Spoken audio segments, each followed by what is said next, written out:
श्री स्वामी समर्थ, श्री गुरुदेव दत्त। तर 20 फेब्रुवारी या दिवशी जया एकादशी आहे।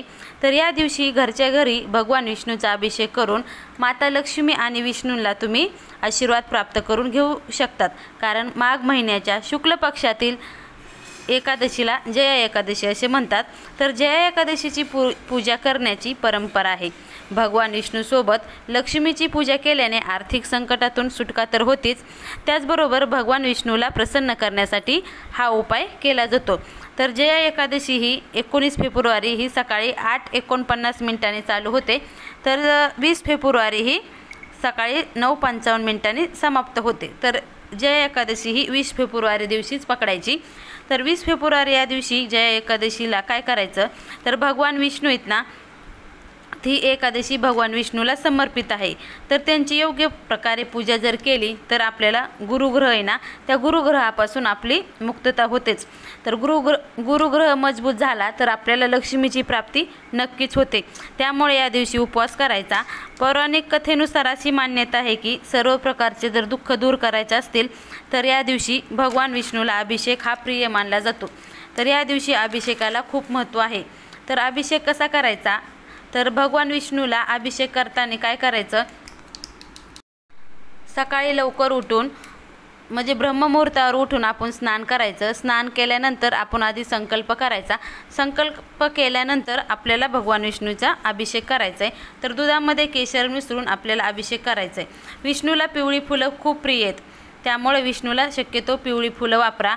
आणि विष्णूला पिवळी मिठाई पण खूप प्रिय। अभिषेक करताना काय करायचं, दुधामध्ये आपल्याला केशर मिसळून अभिषेक करायचा आहे। तर तुम्हाला हे जर शक्य नसेल तर भगवान विष्णूला तुम्ही जलाने पण अभिषेक करून घेऊ शकता। हे सर्व केल्याने तुमच्या घरी लक्ष्मी नक्की प्राप्त होतील। तुम्हाला जर पैशाची कमी वाटत असेल तर अभिषेक करताना ओम वासुदेवाय धीमहि तन्नो विष्णू प्रचोदयात हा मंत्र म्हणा, तसेच गायत्री मंत्र पण म्हणा।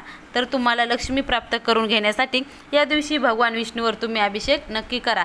तुमच्या घरी लक्ष्मीची कधीही कमतरता भासणार नाही, कारण भगवान विष्णूला अभिषेक खूप प्रिय आहे।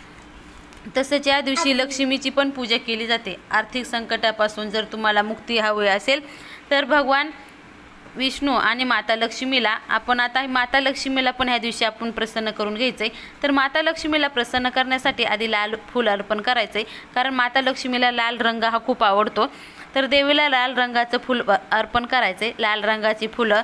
तर लाल रंगाची फुलं अर्पण केल्यानंतर काय होतात, धनाची देवी आपल्याला प्रसन्न होते। कुंकू सौभाग्य पण या दिवशी अर्पण करायचं आहे, त्यामुळे आपल्या घरातील जीवन हे सुखमय होतं।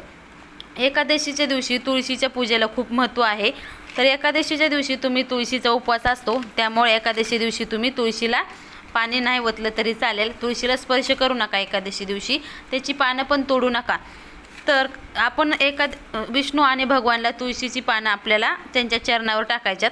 तर ते काय करायचं, एकादशीच्या दिवशी आधीच आपण 2 पानं, हे तुम्हाला जेवढी पाहिजे तेवढी पानं तुम्ही तोडून घेऊ शकता आणि भगवान विष्णूच्या चरणी अर्पण करू शकता। आणि माता लक्ष्मीला पण लाल फुलं तुम्ही नक्की अर्पण करा, कारण माता लक्ष्मीला लाल फुलं ही खूप प्रिय आहेत। तर काय करायचं, तुळशीची पानं आपण भगवान विष्णू आणि माता लक्ष्मीच्या पायावर ठेवायची आणि ते पानं आपण उचलून नंतर आपण एका लाल कपड्यात बांधून घ्यायची।